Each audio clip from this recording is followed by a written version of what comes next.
નમસ્કાર, હું છું કેતલ અને આપ જોઈ રહ્યા છો CB24.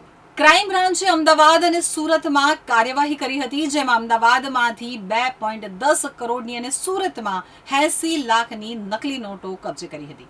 આ મામલે સત્યમ યોગ ફાઉન્ડેશનના પ્રદીપ ગુરુજીની ધરપકડ કરાઈ હતી. પ્રદીપ ગુરુનો રહસ્ય લોક સુરતના આશ્રમમાં જોઈને તમે ચોંકી જશો. અમદાવાદ ક્રાઇમ બ્રાન્ચે ગઈકાલે એક મોટા ઓપરેશનમાં અમરાઈવાડી વિસ્તારમાંથી ₹2 કરોડથી વધુની કિંમતની બનાવટી ચલણી નોટો સાથે 7 શખ્સોની ધરપકડ કરી છે. આ તમામ નોટો ₹500ના દરની હતી. સુરતમાં નકલી નોટો બની હતી અને અમદાવાદમાં હેરફેર માટે આવી હતી. પોલીસ તપાસમાં સામે આવ્યું કે સત્યમ યોગ ફાઉન્ડેશનની ગાડીમાં નકલી નોટોની હેરાફેરી થઈ હતી. નોટોની સપ્લાય માટે કાર ઉપર ગવર્મેન્ટ ઓફ ઇન્ડિયા અને આયુષ મંત્રાલયના નામનો ઉલ્લેખ થતો હતો. ક્રાઇમ બ્રાન્ચે અમદાવાદ અને સુરતમાં કાર્યવાહી કરી છે, જેમાં અમદાવાદમાંથી 2.10 કરોડની અને સુરતમાંથી 80 લાખની નકલી નોટો કબજે કરી છે.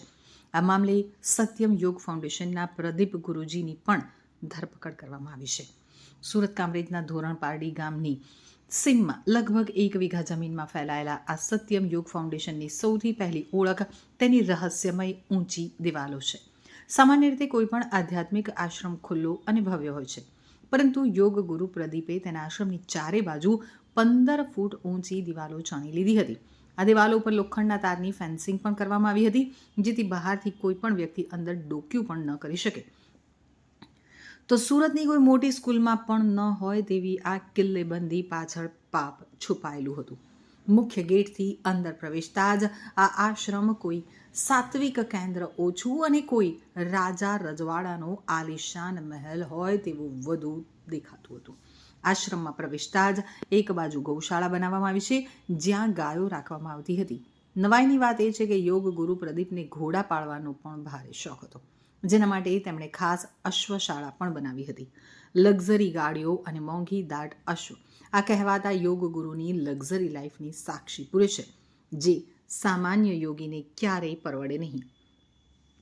આશ્રમમાં પ્રદીપે આખા બિલ્ડિંગમાં મોટા બેઝમેન્ટ બનાવી રાખ્યા હતા. આ બેઝમેન્ટમાં જ નકલી નોટો છાપવાનું મશીન કે અન્ય ગેરકાયદેસર સામગ્રી છુપાવવામાં આવતી હોવાની પૂરેપૂરી શંકા સેવાઈ રહી છે.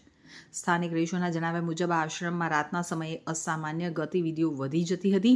રાત્રે 12 વાગ્યા પછી અંધારામાં લક્ઝરી ગાડીઓમાં બહારના ગામની અજાણી યુવતીઓ આશ્રમમાં આવતી હતી અને વહેલી સવારે 4 વાગે પરત જતી રહેતી હતી. ગ્રામજનોએ આ બાબતે અનેકવાર શંકા વ્યક્ત કરી હતી. યોગ અને આયુર્વેદિક સારવારના નામે અહીં કંઈક ગંભીર અનૈતિક પ્રવૃત્તિઓ ચાલી રહી છે.